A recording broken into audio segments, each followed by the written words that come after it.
অর্থ মন্ত্রণালয়ের ভেতরে ভেতরে কী চলছে? নতুন পে স্কেল এগোবে নাকি আটকে যাবে? অর্থনৈতিক বাস্তবতায় বড় সংকেত।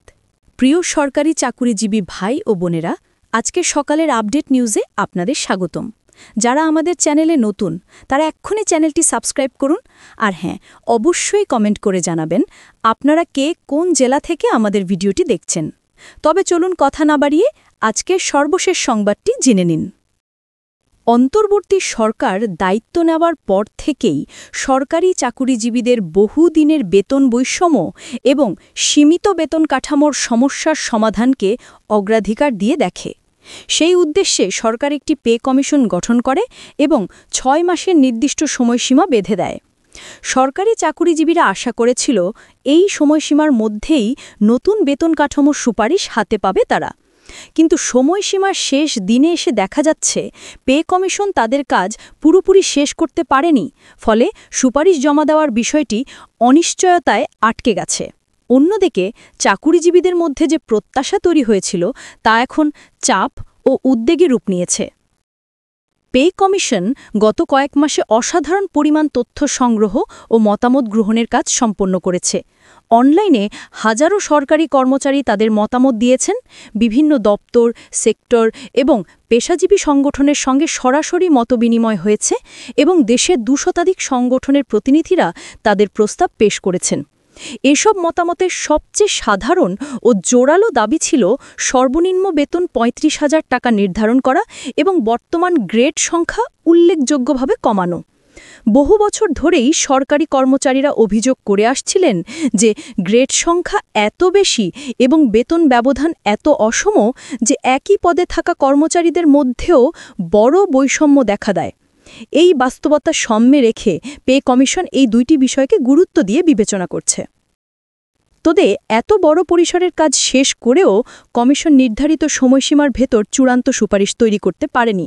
কারণ তথ্যের বিশ্লেষণ, বিভিন্ন প্রস্তাব মিলিয়ে একটি একীভূত কাঠামো তৈরি করা, নতুন বেতন স্কেলের আর্থিক সক্ষমতা যাচাই, গ্রেড পুনর্গঠন, ভাতা পুনর্বিন্যাস এসব কাজ সময়ের চেয়ে বেশি সময় দাবি করেছে।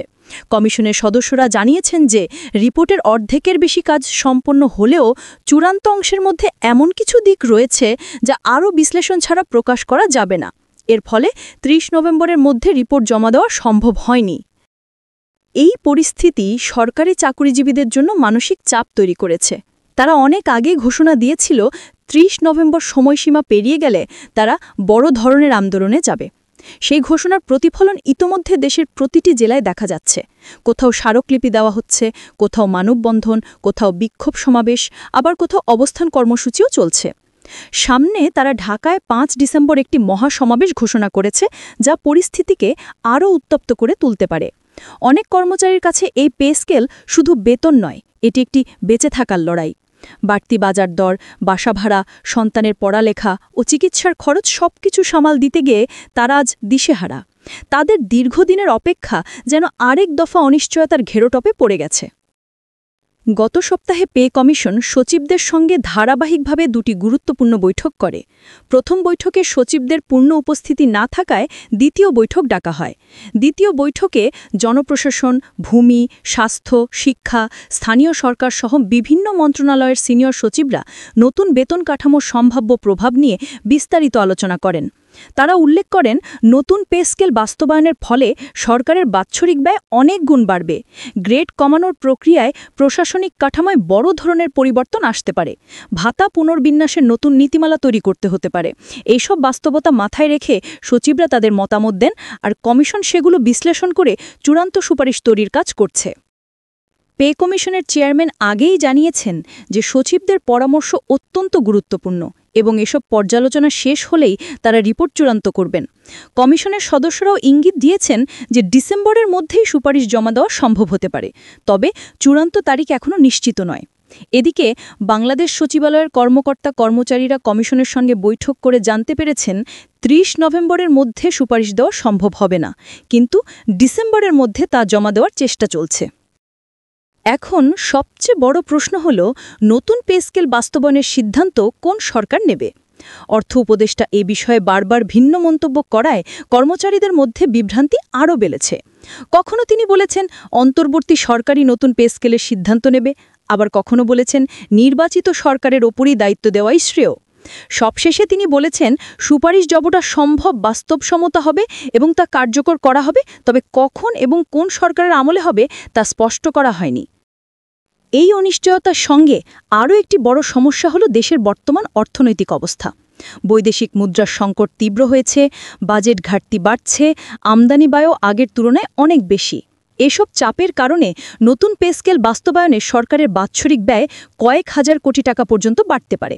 ফলে নতুন পে স্কেল বাস্তবায়ন সরকারকে একটি বড় আর্থিক পরীক্ষার মুখে দাঁড় করাবে।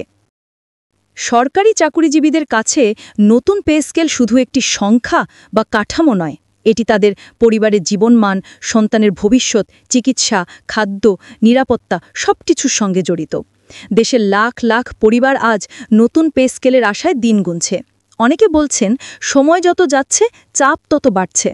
কর্মচারীদের জন্য ডিসেম্বর মাসটি এখন একদিকে আশা, অন্যদিকে অনিশ্চয়তার বোঝা। কমিশনের রিপোর্ট জমা পড়লেই একটি দিক পরিষ্কার হবে, কিন্তু বাস্তবায়ন কোন সরকারের অধীনে হবে এবং কবে হবে সেই প্রশ্নের উত্তর এখনও অন্ধকারে। দেশের সরকারি চাকুরিজীবী সমাজ, তাদের পরিবার, সাধারণ জনগণ সবাই এখন তাকিয়ে আছে সরকারের দিকে এবং পে কমিশনের দিকে। ডিসেম্বর কি সত্যি কোনো সুসংবাদ আনবে, নাকি অনিশ্চয়তা আরও দীর্ঘ হবে? এটাই এখন সবচেয়ে গুরুত্বপূর্ণ প্রশ্ন। ভিডিওটি খুবই জরুরি, তাই দয়া করে সবার সাথে ভিডিওটি শেয়ার করতে ভুলবেন না। আর নতুন ভিডিও আপডেট পেতে এক্ষুনি চ্যানেলটি সাবস্ক্রাইব করুন।